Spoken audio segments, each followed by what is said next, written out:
Hello and welcome to this year's Diversity in Tech session. For those of you who do not know me, I'm Paula Ferrari. I lead communications and marketing for Latin America at the GSMA, and I champion digital inclusion for women and female leadership. Our guest today is Sulyna Abdullah, Chief of the Digital Knowledge Hub Department in the Telecomunications Development Bureau of the ITU. She spent close to 2 decades at the Malaysian Communications and Multimedia Commission, where she was Chief Officer of Corporate Strategy and later Chief Transformation Officer. Immediately before joining ITU, Sulyna had a short stint in the private sector, during which she took up a position in Netflix as Director of Public Policy for Southeast Asia. Sulyna is a lawyer by training, and she's an advocate and solicitor of the Malaysian Bar. So let me introduce you to Sulyna. Hi, Sulyna. Thank you for joining us today. Hi, thank you for having me, Paula. Great to be here with you, and thank you for that introduction. So, Sulyna, the idea of this session is to get to know you, of course, to learn from your experience, and obviously to discuss how digital inclusion is opening new opportunities and roles for women in the tech sector. So how long have you worked in this industry? What drew you to this sector? Well, you've kind of given the game away, Paula. You said I've been with the Malaysian Communications and Multimedia Commission for almost 2 decades. So I've been in this sector for almost, I think, 25 years. I spent a few years before that being a consultant, a public affairs consultant in a multinational company. And our major client was the incumbent telco. So it started from there. And then you've just said also that I was in Netflix for a short while, and here I am at the ITU. And what drew me to this field? Well, it really happened by chance. And it was because I had done all that work with the incumbent that the MCMC decided to offer me a position. And it was very appealing at that point in time because we were just setting up during the telecom reform time. And I wanted to be a part of Malaysia's history. So here I am. And I wouldn't have traded that for anything in the world. Thank you. So you've been here for quite some time, Sulyna.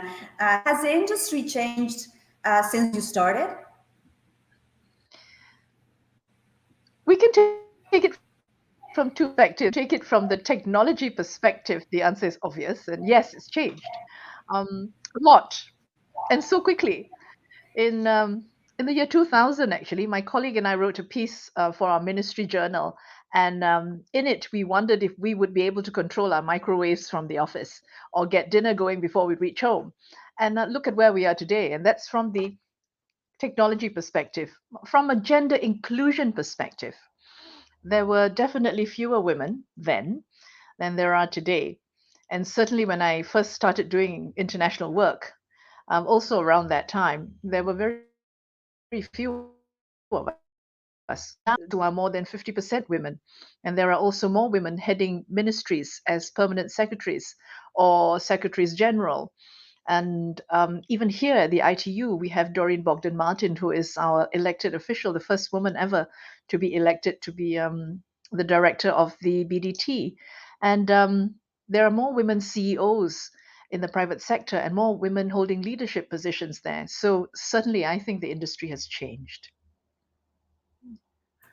And in terms of gender equality, where do you see the industry going in the future? I think the only way is up. I think that there will be more and more gender equality. We're making our way there. Governments have started to put policies in place to have a certain percentage of women on boards or in leadership positions, even in government. So I think the industry itself is going a lot more women in leadership positions, if you'd like, in the future. I firmly believe in that. And certainly we are working towards that over here. And you've been on both sides of the market, on the private and on the public sectors. So do challenges for a woman advancing her career differ for on each side? Is it true that there are more opportunities in the private sector, Sulyna?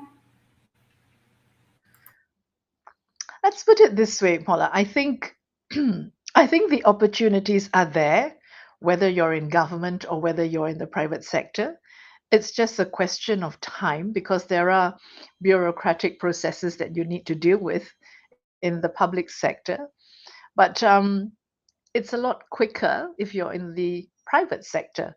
So it's a combination of, you can succeed on your merits. And if an opportunity then seize it public sector if you're in the private sector. In the public sector, you do have to go through certain stages in your career where you will have to spend certain amount of time at a certain grade or a certain level, so it does take time. But in terms of opportunities, I would say that the opportunities are equal. It's just a question of time. But I hope that the private sector and the public sector will soon be more like each other, at least on the public sector side. I think they will catch up at some point in time, hopefully. Fingers crossed. So, Sulyna, going back to opportunities, is it true that digital inclusion is opening new opportunities and roles for women? Let me address your question on opportunities first. Well, yes, I think digital acceleration is certainly opening up new opportunities for women in the tech sector. Roles, yes, both, because you see, you're talking about everything happening on the digitization and digitalization plate. It's all about digital now. Um, and so you will need perspectives from both sides. And because of that, I think there will be opportunities for women.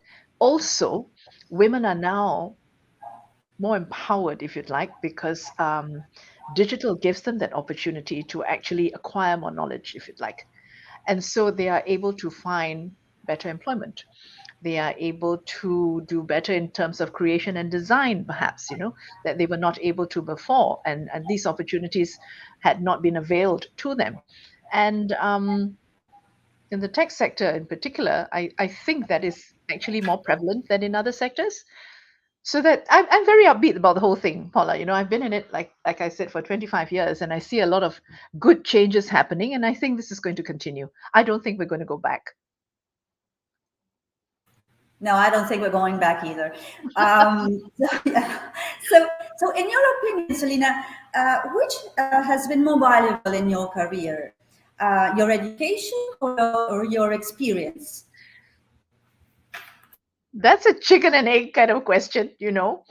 I think the education, so I'm a lawyer by training. I think the education has been very helpful because it's opened a lot of doors for me in terms of exposure.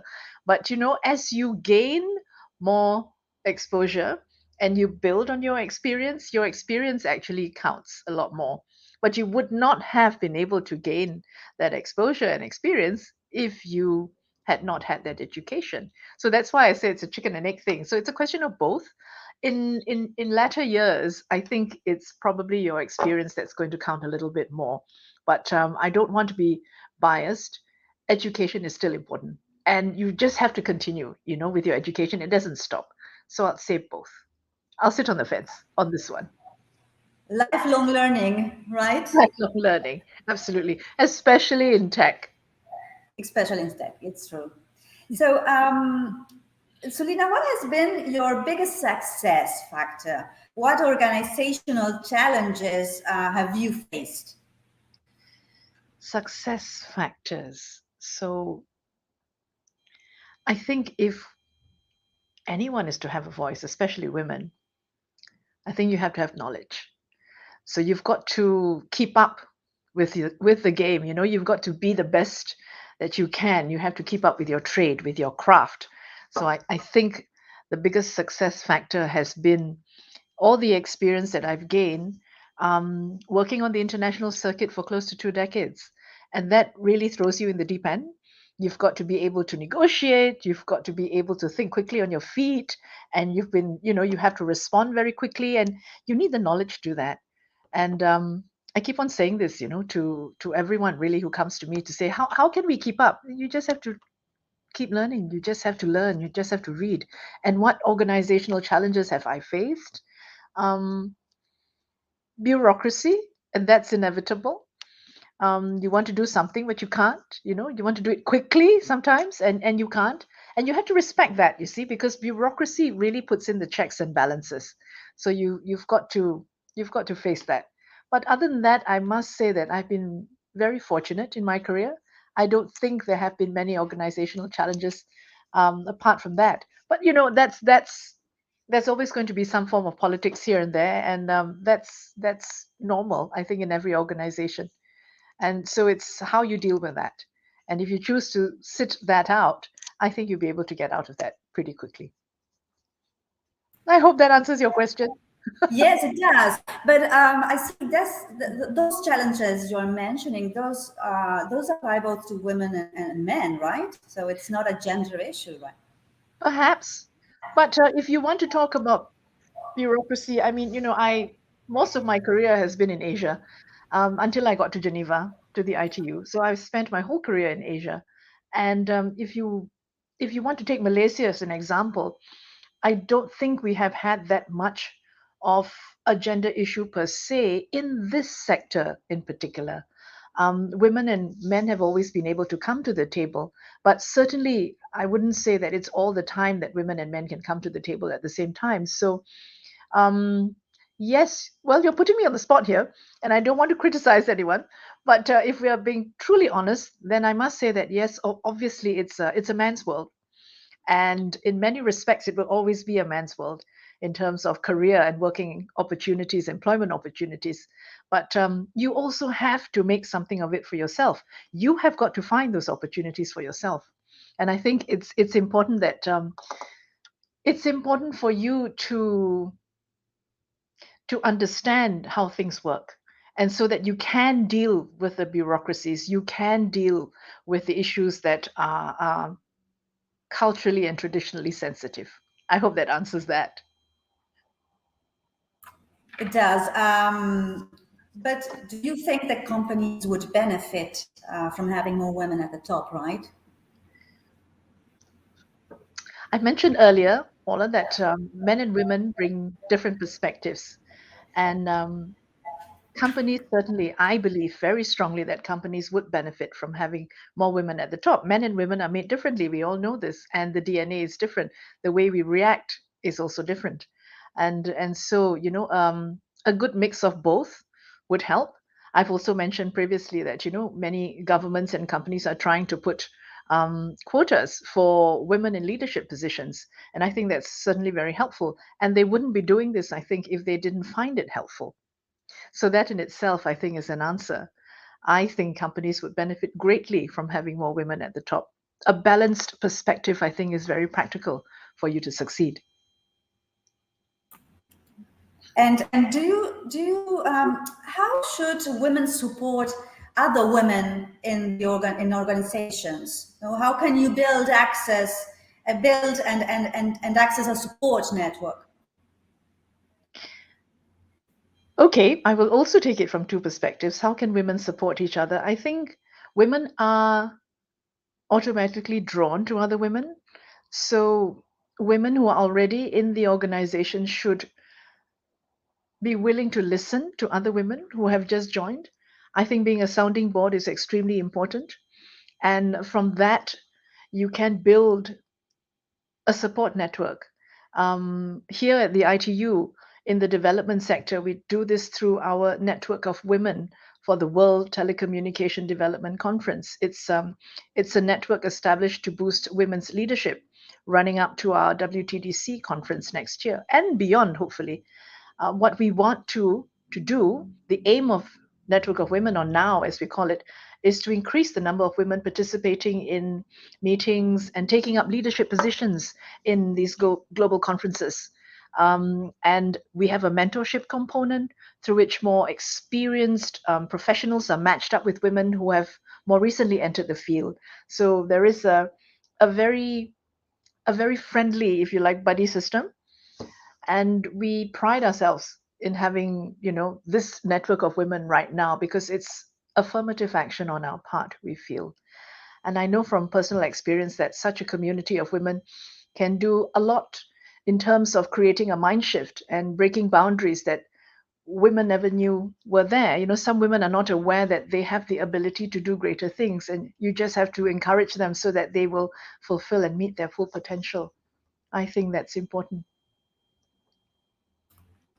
Sulyna, how do you access that network? Is it available for any woman in the tech sector? Or Yes, come to us at the Network of Women. There is on the ITU website, what I can do is we love to talk about Network of Women. So even the private sector has the opportunity to come in. It's not just about women in ITU or women in government. It's women in academia, women in the private sector, women in NGOs, if you'd like. If you are a member of ITU, it's actually much easier for you to access that. But if you are not, you're most welcome to write to me, and I will put you in touch with anyone whom we feel would be able to mentor you.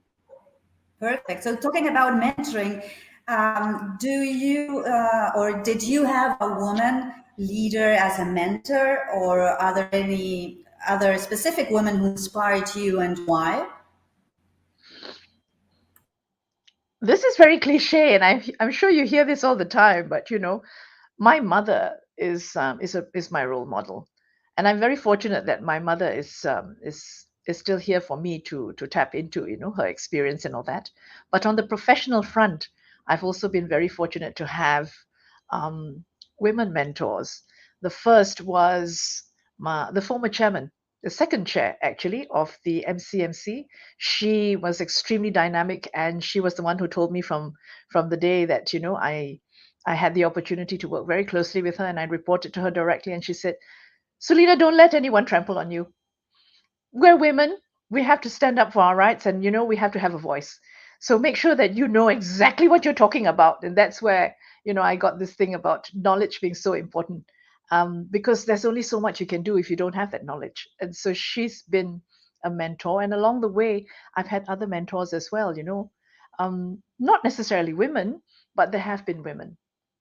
But I remember her the clearest. And here, in the ITU, there are so many women for us to draw inspiration from. And I'm certainly happy working in this environment with lots of women. Yes, it's true that mothers play an important role mentoring us since we are very small. My own mother was very inspiring to me. She insisted on me to keep learning and even to drive a car. That was her obsession. You need to drive a car. Yeah, not only to study but to drive a car. So. Paula, if I may, you're right. I just recall now that it was my mother who taught me to drive and not my father. I would have reduced him to a raving lunatic, but my mother was so patient. So it's because of her that I'm able to drive. You're right. Probably because in their generations, driving, it was kind of a symbol of for being independent, right? It is, yeah, it was, especially in those days for our parents, I think. Well, so going back to the industry, so because we're running out of time, so what does it take to continue advancing gender equality in our industry, Sulyna, from your point of view? Oh, this is a question that I like, because I always like to say that, if you want to advance gender inclusion and gender equality, it takes political will. You have to have the will to do it, and that will comes from the top. It has to be from the leadership. And once you have that will, you have to make a commitment. You have to put the policies in place. You have to be able to create those ecosystems. And once that happens, get yourself some partners so that you can make it work. Implementation and execution is everything. And you can't do it alone. No one party can do this alone. So I have three things. It's political will, it's commitment, and it's partnership. Great answer, Sulyna. Great answer. And our last question. What advice would you give to the next generation of female leaders? female leaders or female leaders in tech? I think In tech. in tech, because our industry moves so fast. I am a firm believer still, and I said this 3 or 4 times. I think knowledge is everything. You have to be at the top of your game. You have to know your trade and your craft.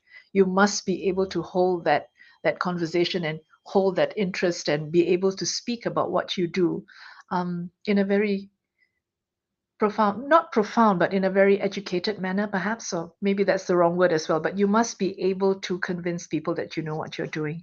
And the only way to do that really is to keep learning.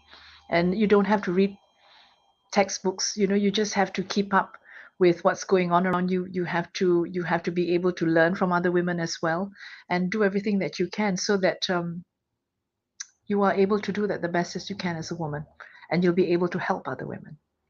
I think that's what I have to say, Paula. I believe in that fully. Yeah, I do too. Okay, Sulyna, thank you very much for joining us and for opening your doors to your life and to your experience. So I guess we'll be seeing each other sometime soon. I look forward to that. Thank you very much for having me, and take care, Paula. Really lovely being here. Take care, you too. Bye bye. Thank Bye then. you. Thank you.